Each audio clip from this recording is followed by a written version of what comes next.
Hi hello உங்களோட date of birth 2/11/2029 அதாவது 2/11/2029 இந்த டேட் ஆஃப் பர்த் இதுதான் உங்களோட டேட் ஆஃப் பர்த் அப்படின்னா உங்களோட லவ் பார்ட்னரோட எனர்ஜி என்ன, உங்களோட எனர்ஜி என்ன, ரெண்டு பேரும் என்ன மாதிரியான ஸ்டேஜில் இருக்கீங்க, ஃப்யூச்சரில் என்ன நடக்க வாய்ப்பு இருக்கு. ஓகே, உங்க உள் மனசுல உள்ள ட்ரூ எமோஷனல் என்ன அப்படிங்கிறத பார்க்கலாம். ப்ளீஸ் லைக் பண்ணுங்க, ஷேர் பண்ணுங்க, கமெண்ட் பண்ணுங்க, மறக்காம ஃபாலோ சப்ஸ்கிரைப் பண்ணுங்க. ஓகே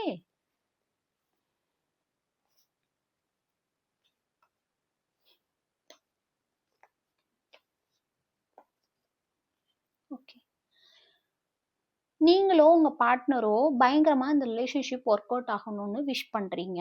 பட் ஆனா ஏதோ ஒரு விஷயம் அது வந்து ரெண்டு பேருக்கும் செட் ஆக மாட்டேங்குது. ஆனா ரெண்டு பேரும் பயங்கரமா விஷ் பண்றீங்க. ஓகே, எனக்கு எப்படியாவது இந்த விஷயம் நடந்துடணும், எப்படியாவது நாங்க ஒன்று சேரணும்னு.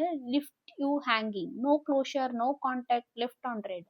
ஆனா உங்க பார்ட்னர் உங்களை அப்படியே விட்டுட்டாங்க. எந்த ஒரு முடிவும் சொல்லல, எந்த கான்டாக்டும் இல்ல.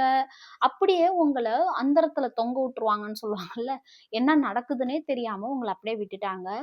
இது ஜஸ்ட் போலீஸ் ஸ்டேஷன் அப்படிங்கிறது ஏதோ ஒரு கெட்ட விஷயம், ஒரு மிஸ் அண்டர்ஸ்டாண்டிங். ஓகே, அந்த மாதிரியான விஷயங்கள் நீங்க ஏற்பட்டதுனால நீங்க தீவிரமா ஒரு போலீஸ் மாதிரி அவங்கள கண்காணிக்கிறீங்க. அப்பயுமே உங்களுக்கு எந்த கான்டாக்டும் கிடைக்க மாட்டேங்குது. ரொம்ப ஃபெட்டப் ஆயிருக்கீங்க. ஓகே, நீங்களோ உங்க பார்ட்னரோ இந்த ரிலேஷன்ஷிப்ல ரொம்ப ஃபெட்டப் ஆயிருக்கீங்க. ரொம்பவுமே ஒருத்தருக்கு ஒருத்தர் விஷ் பண்ணிக்கிறீங்க. ஆனா ரெண்டு பேருமே மாத்தி மாத்தி ஒருத்தருக்கு ஒருத்தர் விஷ் பண்ணிக்கிறீங்க, எனக்கு கிடைக்கணும் கிடைக்கணும்னு. ஆனா அதுக்கான சரியான விதமான கான்வர்சேஷனோ ஒரு நடவடிக்கையோ ஒன்றும் இல்லை. ஸோ இதை கிளைம் பண்ணுங்க. ரொம்ப பியூட்டிஃபுல்லான எனர்ஜி. ஏன்னா ரெண்டு பேருமே விஷ் பண்றீங்க, கண்டிப்பா ஃபுல்ஃபில் ஆகும். ஓகே.